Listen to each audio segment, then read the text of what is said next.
Shalom, selamat pagi Bapak Ibu Saudara yang dikasihi Tuhan. Salam sejahtera buat saudara semua dimanapun berada. Kiranya damai sejahtera dan sukacita oleh Roh Kudus senantiasa melimpah dalam hati dan kehidupan kita semua. Tema penuntun hari ini, pikiran yang selaras dengan pikiran Kristus. Ayat bacaan di dalam Filipi 2 ayat 1-11. Di dalam Filipi 2 ayat 5 berkata, "Hendaklah kamu dalam hidupmu bersama menaruh pikiran dan perasaan yang terdapat juga dalam Kristus Yesus." Bapak Ibu Saudara yang terkasih dalam Tuhan, pikiran memiliki kekuatan yang luar biasa sekali. Kalau kita mengubah pikiran kita, hal itu dapat mengubah pikiran kita. Itulah kekuatan pikiran. Keadaan kita di masa depan bisa ditentukan pikiran kita saat ini. Pikiran akan mempengaruhi semua yang kita lakukan. Orang yang tidak menyadari kekuatan dan pikiran, seringkali pikiran dipenuhi dengan hal-hal yang membuat dirinya lemah dan tidak berdaya, seperti ketakutan, kekhawatiran, keraguan-raguan, sakit hati, serta hal-hal negatif lain selalu memenuhi pikirannya. Akibatnya, mereka sering jatuh bangun di dalam dosa. Tapi ada orang yang memiliki kehidupan selalu berkemenangan dan selalu menjadi sumber inspirasi kita meski berada dalam situasi-situasi sulit.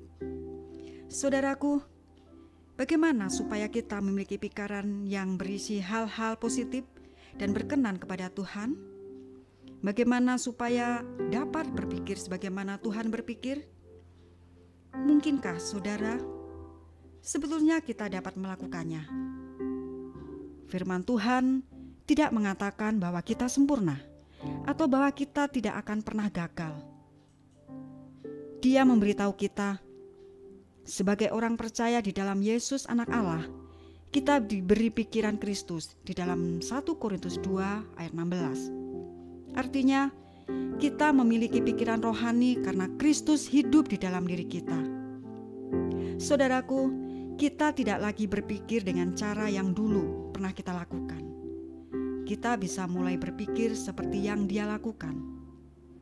Tuhan Yesus telah membuat rancangan bagi kita agar kita memiliki hidup yang berkemenangan dengan cara menaruh pikirannya, yaitu pikiran Kristus, di dalam diri kita. Saudara yang terkasih, Tuhan adalah pribadi yang positif. Maka bila kita berpikir secara pikiran Kristus, semua yang kita pikirkan adalah hal-hal yang positif, bukan negatif. Selain itu, pikiran Kristus diberikan kepada kita untuk mengarahkan kita kepada jalan yang benar. Jika kita memiliki pikirannya, kita akan berpikir rohani. Kapanpun kita berpikir negatif itu, berarti pikiran kita sedang tidak selaras dengan pikiran Kristus.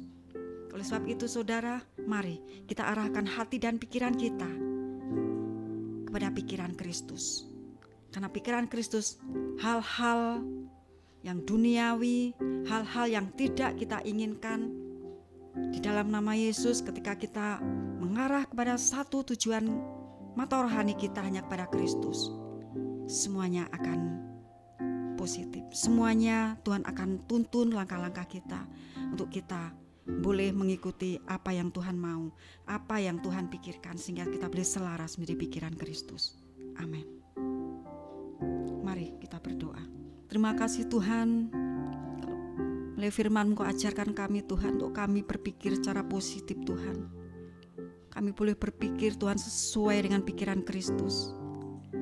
Ampuni kami Tuhan apabila kami ada pikiran-pikiran yang tidak selaras dengan pikiran-Mu Bapa, tidak selaras dengan hati-Mu Bapa. Mulai pagi hari ini Tuhan, kami mau Tuhan bentuk kami, Tuhan tuntun kami Tuhan, untuk kami boleh berpikir secara positif menurut kehendak-Mu Bapa. Terima kasih Tuhan, ajar dan tuntun kami Tuhan, sehingga kami boleh Tuhan menjadi anak-Mu Tuhan, yang boleh masuk di dalam rencana-Mu yang sungguh luar biasa Tuhan, melalui pikiran-pikiran kami yang selaras dengan pikiran Tuhan. Amin. Kiranya berkat yang sempurna dari Allah Bapa kita, kasih karunia dari Tuhan Yesus Kristus, dan persekutuan yang indah dengan Roh Kudus menyertai kita semua dari sekarang ini dan sampai selama-lamanya. Amin. Maju terus dalam tuntunan Tuhan, tetap semangat, dan Tuhan Yesus memberkati.